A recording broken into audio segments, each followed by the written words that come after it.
Hey, good afternoon, everybody. Dr. John Michael Salvato, and with me is my co-host, Reverend Robert Brzezinski, and you are watching Inner Alchemy, the Science of Spiritual Living. Inner Alchemy, for those of you who are joining us for the first time, is a program that we put on once a week on Friday afternoons that sort of wraps up the entire week of the Peak Performance Blueprint program, in which we, on a daily basis, focus on just one mind shift that we can make on a daily basis to sort of bring our lives back into alignment with our core values, and to begin to experience peak performance in all areas of our lives, the 6 dimensions of wellness, as we call them. But on Fridays, we change things up a little bit.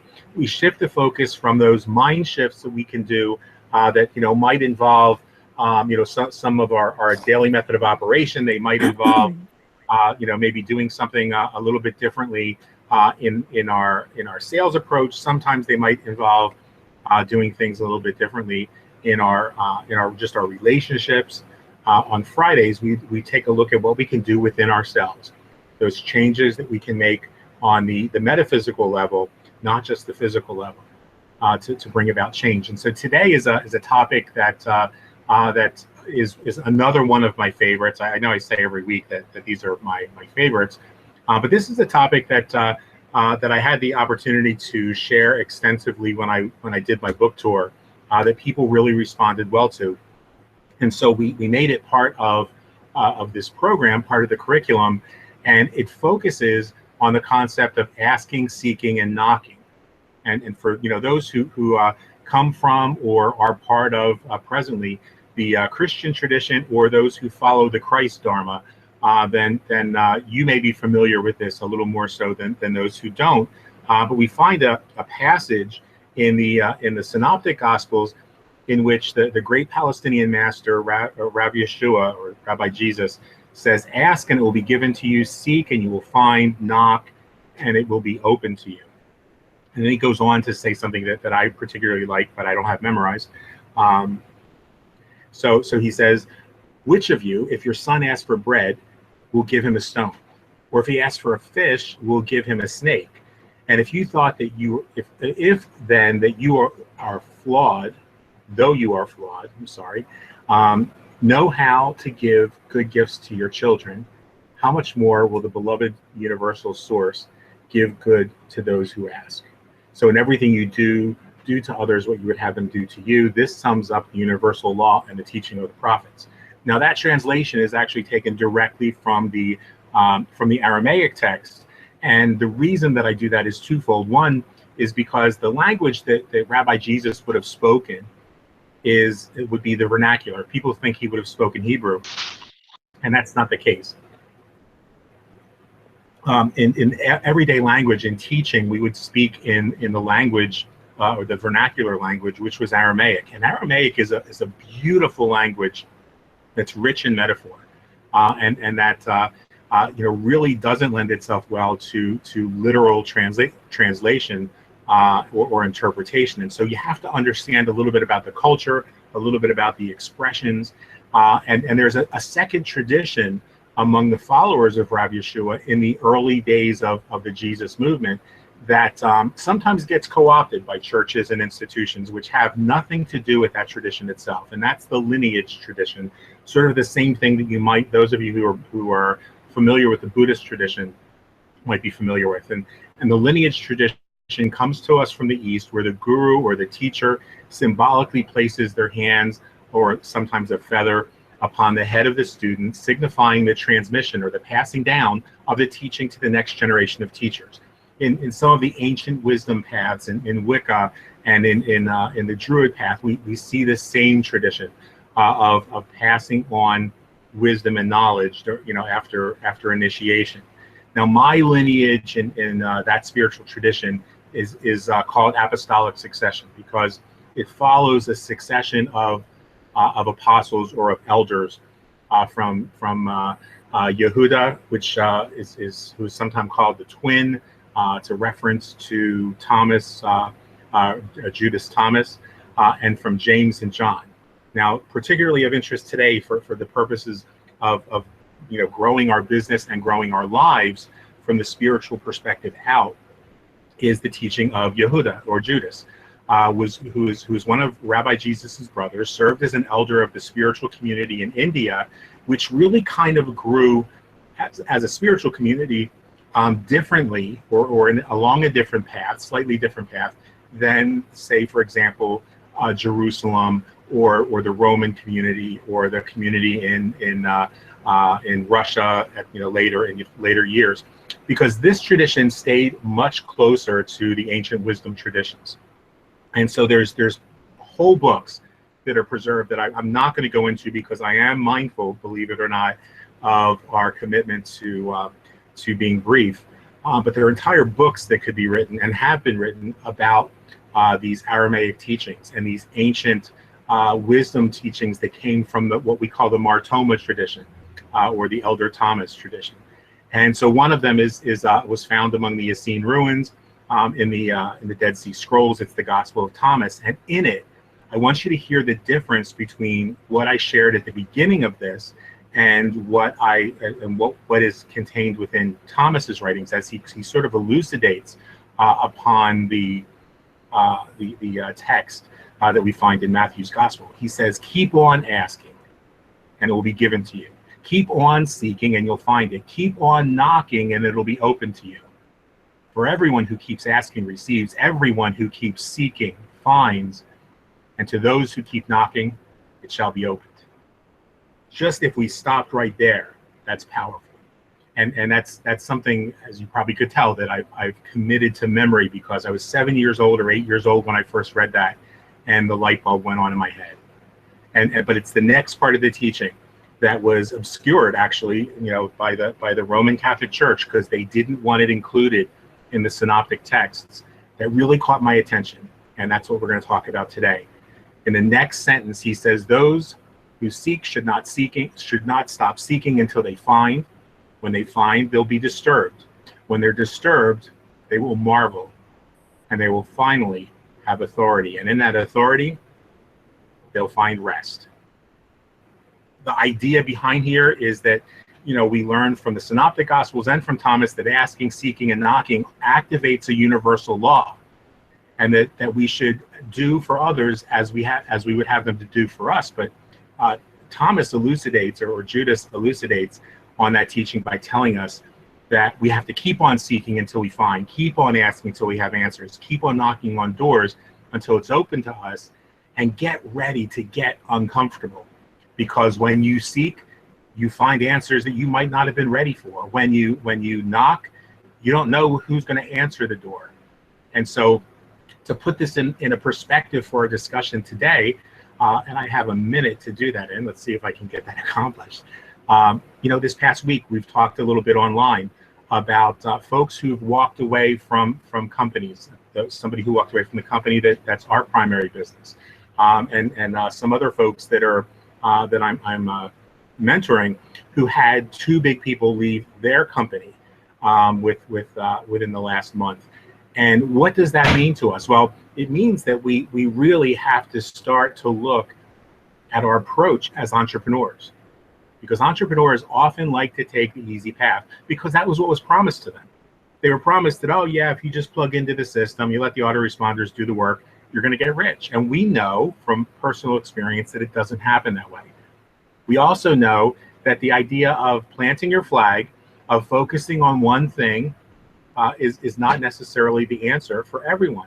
And so this week, anytime a leader walks away from a company, the shrill tenor of all of those leaders that were above them, and some that were below them, just reaches a fevered pitch. And we hear people saying things like, see, this is what happens when you have shiny ball syndrome. See, this is what happens when we chase multiple streams of income. Don't let this happen to you. People are going to quit, blah, blah, blah. Guys, what's so important for us to understand is, yes, people are going to quit in businesses. And yes, for some people, chasing more than one stream of income isn't a good idea, but it's not because having more than one stream of income is bad. It's because they haven't developed the skills or the discipline to focus on more than one thing at a time, or to compartmentalize their focus, I should say, so that they can be effective. So we say, hey, stick with one thing until it starts making money for you. But by all means, stay open to the possibility of expanding your stream of income. And as you expand that stream of income, then, then always put yourself in a position, if you want to be a leader, if you want to succeed in this industry, you have to be willing to deal with the uncomfortable reality that this is an imperfect world and that there are imperfect people running what might feel like the perfect company for us at any given time. And so I'll be really transparent here, and I promise that within 2 minutes, I'll be 2 minutes over my 10 minutes. But in my personal experience, I've had the misfortune of asking difficult questions of a company leader and having that company leader block me on Facebook, and block me on Twitter, and block me on Google Plus, so that I can and refuse to answer my emails.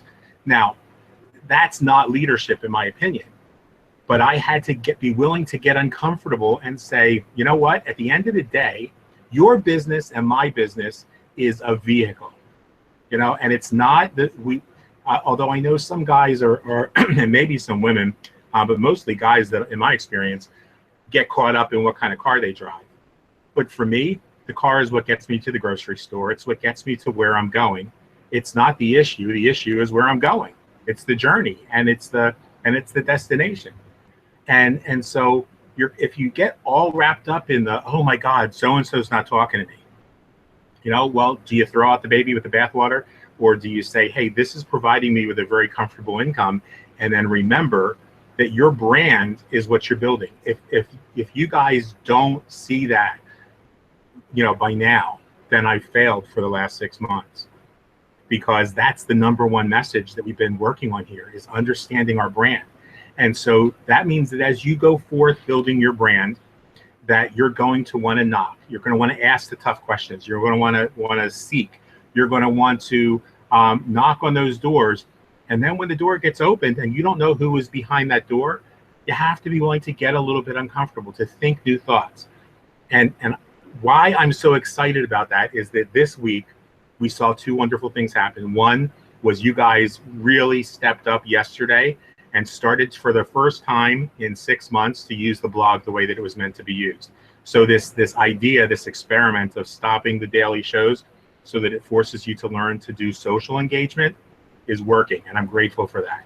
And I was a little bit frightened for a little bit. I'm not going to pretend that I wasn't. But the second thing that's really exciting is that Robert stepped up and this week created a group that I think will be, and I was hoping would be, would evolve out of our community, is going to take our industry to the next level, is going to help people to understand that if you build on sand, your house falls down. But if you build on a strong foundation, a strong metaphysical or spiritual, or however you want to call it, an inner foundation that's solid, that success can't help but follow you.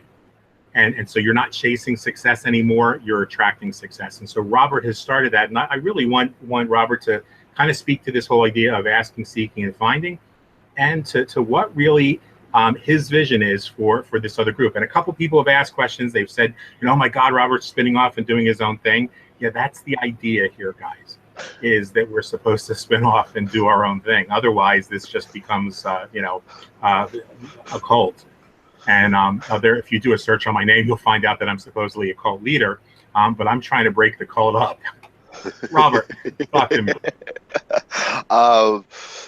Well, I'm pleasantly surprised that people are running, and a little dismayed that people are running to you going, oh my God, Robert's spinning off, because it is exactly what you're talking about. This is not a spin-off. This is not walking away from anything. If anything, this is walking into something with a lot more purpose and a lot more determination. And I'll come around to what I see as the vision for that in a little bit. I want to thank you. Every Friday we sit down and you go for about 10 minutes and it gives me about 30 minutes worth of material. So I love this. I want to jump into something, and I want to read you something by a guy named Mark Nepo. If you are not familiar with his book, 7,000 Ways to Listen, it's a fabulous piece of work. And in there, this is part of what he says. Two basic forms of awakening and receiving are always near. The mystery of revelation is the awakening through which our habits and frames are expanded by moments of wonder, awe, beauty, and love. And then there is the weathering of erosion. The weathering of erosion is the receiving through which we are broken open to deeper truths. Revelation, epiphany, that is, it seems to happen all at once. But suffering and humility, like erosion, takes time. We are worn to who we are meant to be revealed in an instant to life and each other, and to survive the wearing away in order to behold what is soft and central and lasting. And I love that, because that is so much of what we're talking about in this concept of ask and it is given. I'm sure there are those on this call live right now and those listening to this later in a recording that have been asking for something and asking for something and asking for something. And somewhere along the line, you may have gotten to a point of saying, well, F this, it's not happening. So that's the moment, and that's the supreme moment to never give up. Never, ever, ever, ever, ever give up. What we saw this week with leaders moving in a direction other than they've been moving is not giving up. It's moving in a direction that where we feel most aligned. Part of what this Facebook group is about is an opportunity for people who are aligned with the New Thought philosophy to come out of the closet, to stop hiding the fact that they're making money through the network marketing industry, to stop hiding from their peers and from other spiritual leaders and others in this movement, and say, you know what, I'm proud to be a professional. I'm proud to be a network marketing professional, and I'm willing to do whatever it takes to expand that expression of professionalism. I'm doing what. So whether I've got a team of one or a team of none or a team of a million, when we start to get clear on what it is we really want, then the resources, the people, and the events necessary to create that, to support that, have to show up. That's how this whole thing works. So I want to share just a little something more. For quite a while, I was not willing to really step out and claim this role as a network marketing professional. And I have been asking and asking for the right place to serve, to be a part of something, for the right community to support.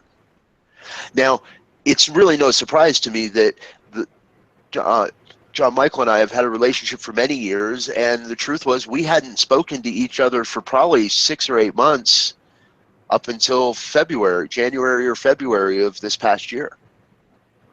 And in that, what I found was a disruption to what I felt was my path. You can go back and you can find blog posts and talk to my wife. I was adamant, I am never going to sell anything again unless I'm selling spirituality.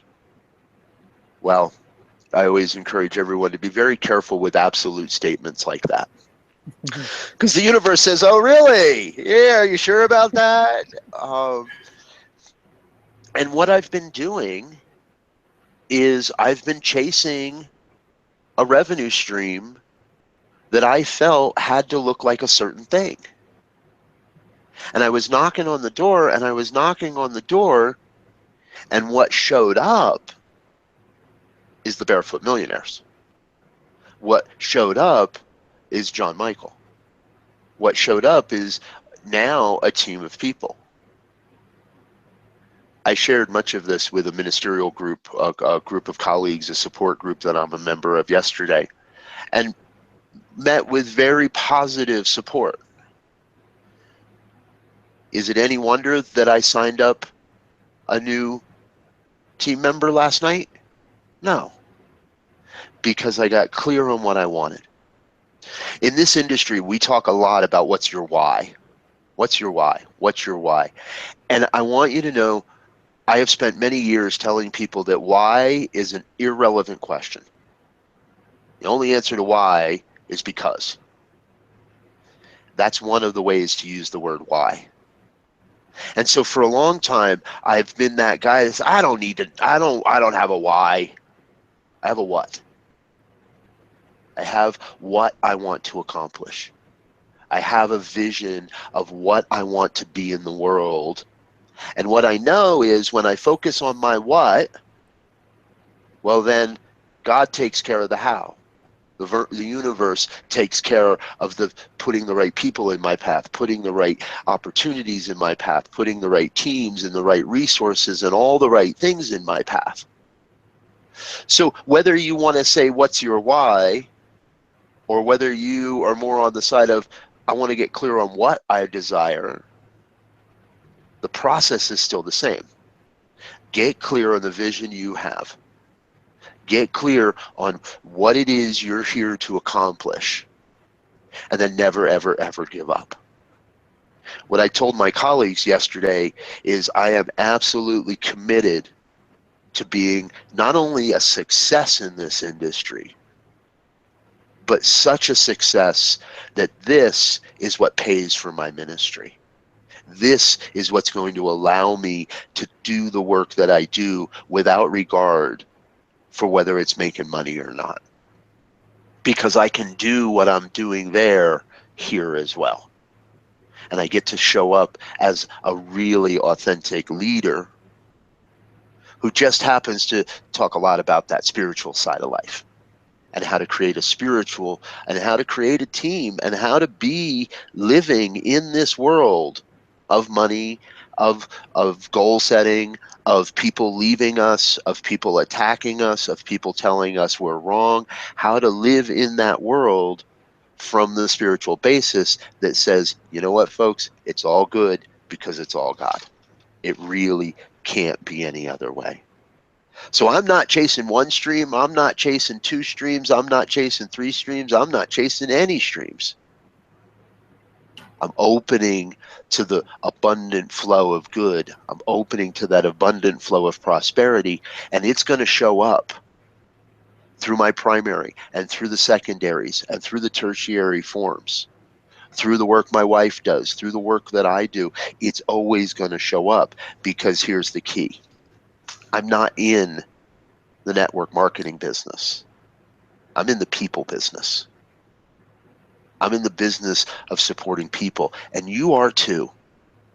You're in the business of supporting people, whether it's with weight loss or any other industry. You're in the business of supporting people to create the dreams, the desires, to fulfill whatever their why is. You're in the business of helping people get clear about what they really want to express and experience in this life. Because what I know is this avenue can be the financial avenue that funds my philanthropy in the world, that funds the good works I do in the world. And for many years, I have branded myself as the spiritual evolutionist. That's shifting. And it came to me yesterday. So you have to promise not to steal this. I'm on the road to being a spiritual philanthropist. And I really want to attract the people to come play that want to be a part of that. Now, I know John Michael's on board with that vision. He and I have spoken about that. I know that there's others out there that want to be a part of a vision like that. And that's part of what the Facebook group is about. It's a place for us to share. It's a place to be safe.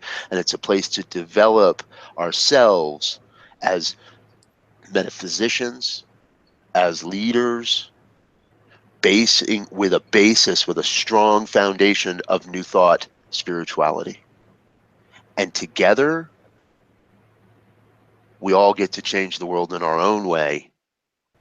Because, and I'll finish on the classic cliche of network marketing, but it's so appropriate here, right? You're in it for yourself, but you're not in it alone. Well, this group, we're in it for ourselves so we can be in it for others because we know we're all one. Running a few minutes over today, but I could go for another 20 if you want, but we'll call it that. How's that sound? That was awesome. Yeah, we'll save some material for our video that we shoot afterwards, and there's more. You guys will hear more about what we're putting together as we go on. And I want to say you hit on so many things, Robert. I don't want to take up other people's time to sort of recant them, but some of the big takeaways that really became evident in my life this week were, watching the things that you say that you'll never do. Some of you, and some of you already know this, Katrina knows this from our other business dealings. I have never supported the single income stream approach because there's not a single company out there that has all the products that I use on a daily basis. And I'm committed to supporting other entrepreneurs whenever I can. So if you bring a good product to the market at a good price, I may not get into your business opportunity, but if it's a good price and it's a good product, I'll use the product. But there were some companies that I just said, no, I won't even think about them, look at them. They're not open for discussion. If they were a binary compensation plan, I wouldn't look at them. Until recently, I hadn't even seen, I hadn't even looked at a binary plan closely enough to be able to make that statement, to see what they've evolved into. But I can tell you that when you stay open, it allows you to build those relationships. I mean, Katrina and I do business in other areas of life besides wellness and nutrition and spirituality. And we do that because she's open and I'm open to talking about those things when they come up. And it doesn't mean that everything she's involved with that I'm involved with, or vice versa. It just means that as entrepreneurs, we come together and say, hey, I just found this great product, and I just found this great product, and I know that you like this kind of a product. Check this out.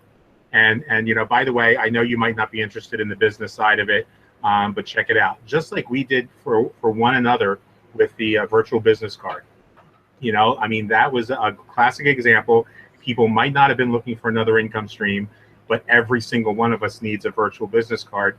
And so I just shared it with the group and didn't have any emphasis on the business opportunity because, first of all, I hadn't even looked at the business opportunity side of it. And I looked at it this past week, and I'll do a presentation for folks who are interested on that then. But, Robert's points about, getting focused and staying focused, finding your what or your why, which for me are really the same thing, and then pursuing that with reckless abandon. So that nothing stands in the way of you and your success. Those are my big takeaways. So I thank you, Robert, and I'm excited about the new group.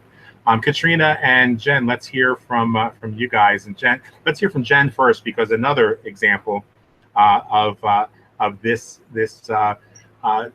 teaching really coming to fruition has been the Be the Poetry movement, or hashtag Be the Poetry, which I just think was beautiful, was amazing. And just another example of the stuff that's unfolding in our lives. And you're doing that with the sort of the artistic side of the world, and Katrina's doing that with the financial side of the world, helping people to learn how to escape the fiat dollar system. So I'm proud of what both of you are doing. I'm proud to be affiliated with you guys. But Jen, tell us a little bit about Be the Poetry. Can you hear me? Yeah.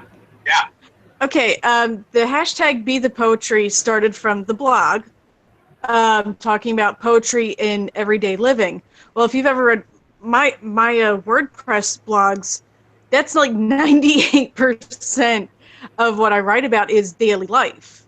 It's daily life as being a mom. And it was funny going back on the ask, believe, receive kind of thing. there is no one more tenacious on this than a toddler in Walmart. Yeah, and I kind of have to think about, do I have the tenacity of a toddler in the toy section at Walmart in what I'm wanting to achieve as well? Will I kick and scream and fight and bite until I get what I want? Or will I just sit there and go, okay. Yeah, and if anybody can teach me that lesson, it is Talon the Tyrannical, because holy cow, I love my son, but the first thing he does when he wakes up, he walks to my husband and goes, Daddy's dinosaur phone? Daddy's dinosaur phone? And he's actually acquired the name Rain Man because he will just literally keep going and going. And I think I counted at one time 47 times until my husband sat there and said, take it, just take it. Let me drink my coffee. Leave me alone. But yeah, I mean, I hope that everybody can have the toddler sense of tenacity in what you're going after. And that was part, going back to the Be the Poetry, it's that same thing. If you find that kind of beauty and that passion, and for me, Be the Poetry is, also find the beauty, find the passion, find whatever lights your fire and gets you going like a rocket, but share that too. Can you be the beauty, can you be the poetry in someone else's life today, but how is somebody that for you also, and share that, because I mean, we have seen a whole lot of ugly going on, especially I cannot wait. Honestly, can it just be all over here in the States? Can it just be done? At this point, I'm ready to elect Mickey Mouse. At least he knows where Donald and Goofy belong, It's just, oh my God. But yeah, the Be the Poetry is just my effort of trying to show people you have to look for it. It's out there. And even if it's not really beautiful, because someone may not think mushrooms are beautiful, but we talked about the beauty of them this morning. They can be all sorts of beauty and add a whole lot of beauty to things.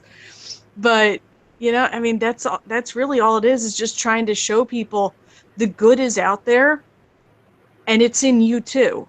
And it would be great if we could all just pull that out of ourselves and out of each other.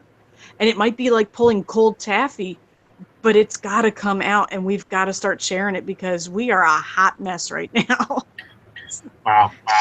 The tenacity of toddlers and shrooms. That's got to be the next book.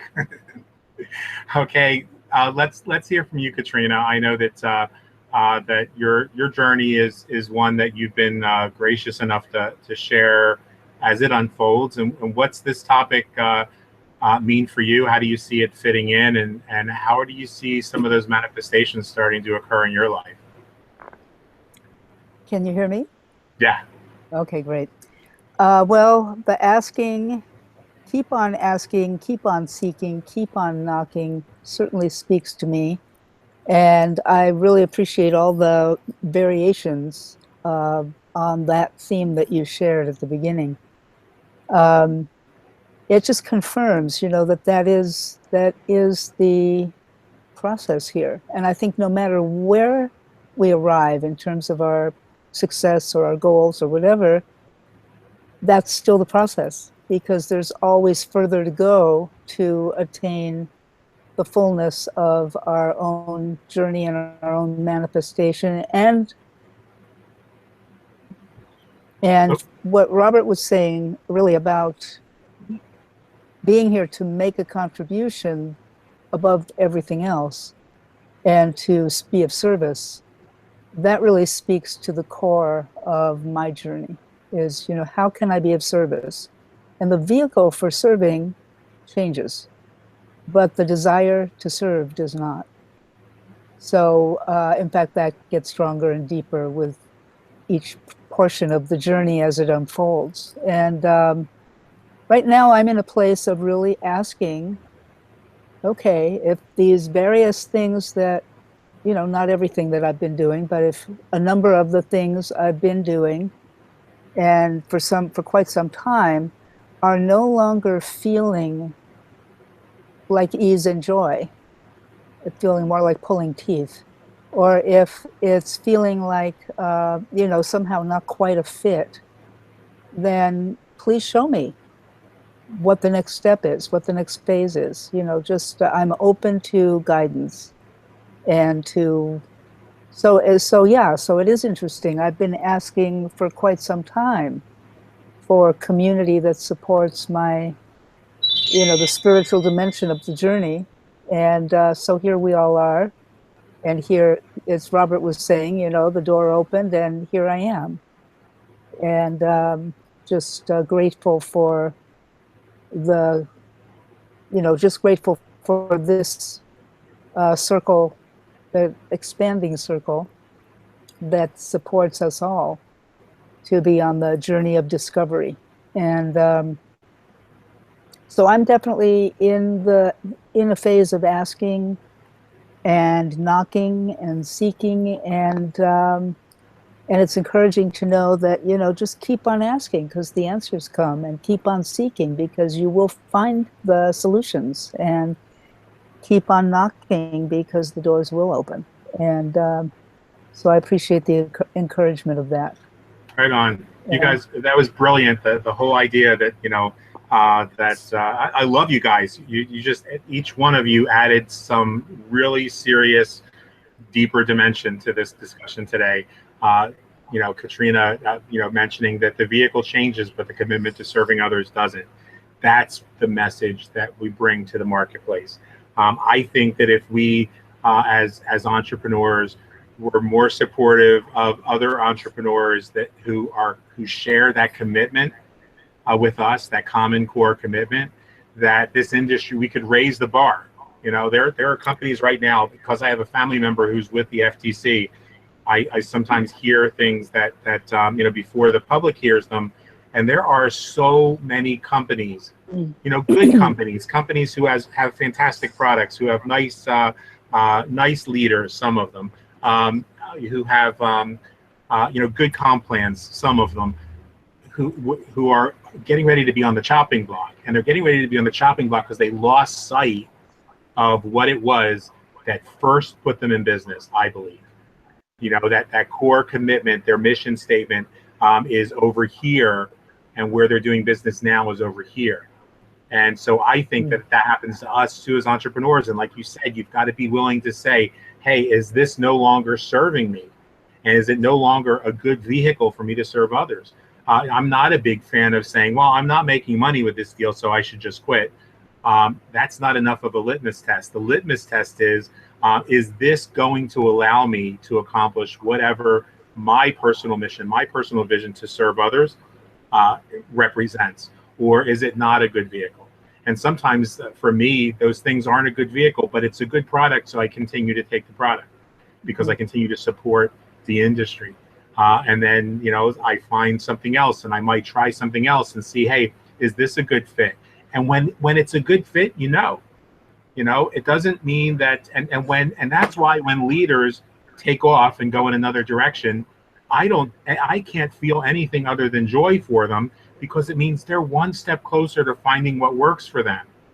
And I wish them all the best in that pursuit, because I want that for myself. I want that for every one of you. That's why when people that are in my organization say, you know what, this isn't a good fit for me, we celebrate that. It's not because it's not a good fit for you, so then we can't be friends, or it's not a good fit for you, so there must be something wrong with you.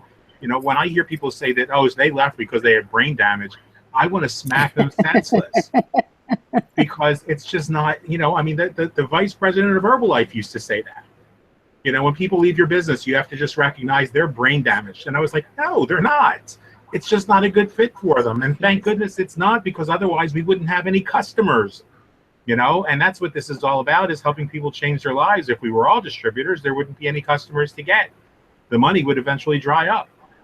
So when somebody tells me, hey, you know what, John Michael, this isn't a good fit, but thank you for the time that you put in and for helping me discover that.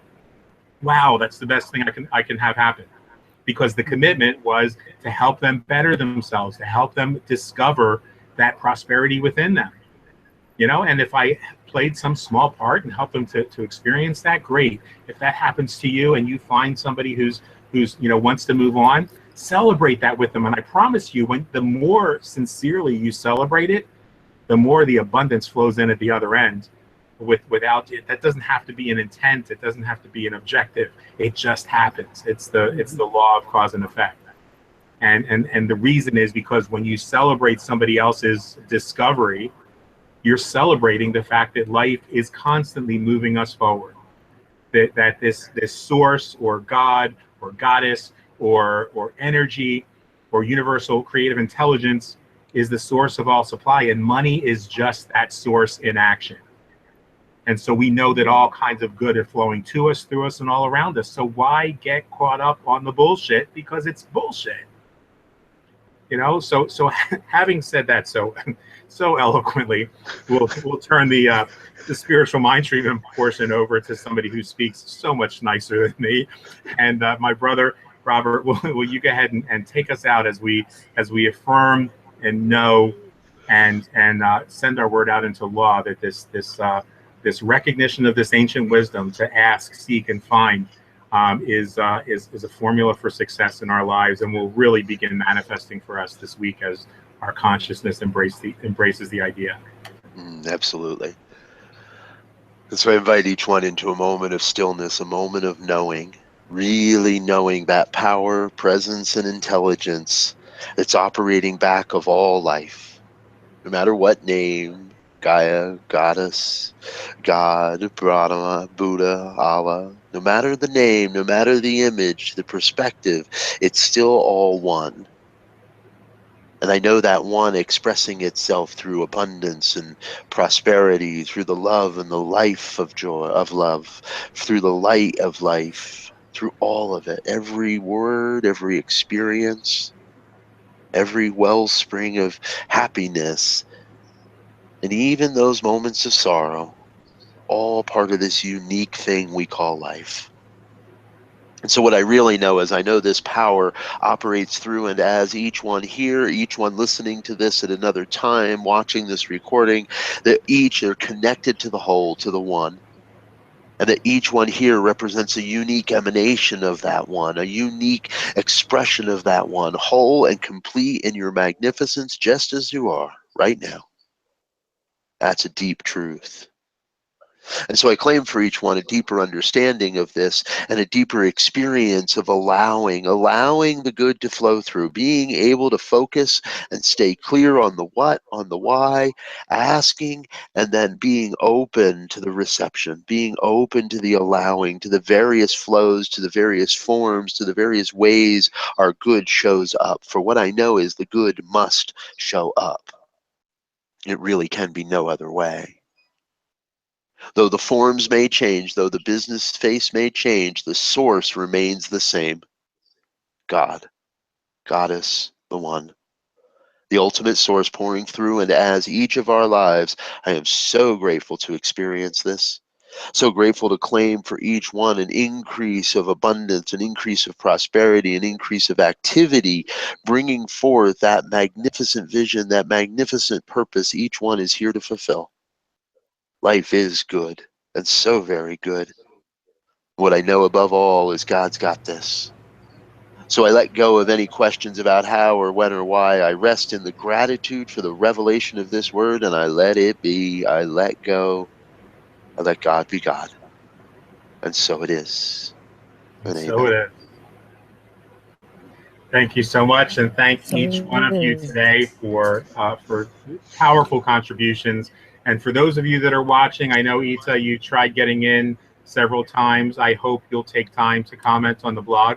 Even those of you that were here today, share your comments on the blog as well. Some of your observations, would really do well to be put in words as well, as folks hearing them.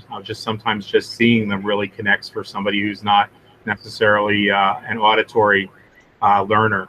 And so thank you, all three of you, for the powerful components you brought to today's discussion. This was probably the best that we've seen this topic covered in this curriculum so far in the last 5 or 7 years. So thank you very much, guys. We will see you next week on the blog. And I will probably not be here personally next Friday because that is when I'm traveling back from Florida to Pennsylvania. It's unlikely that I'll be at a place where I can stop and get a good internet connection. If I can, I'll jump on.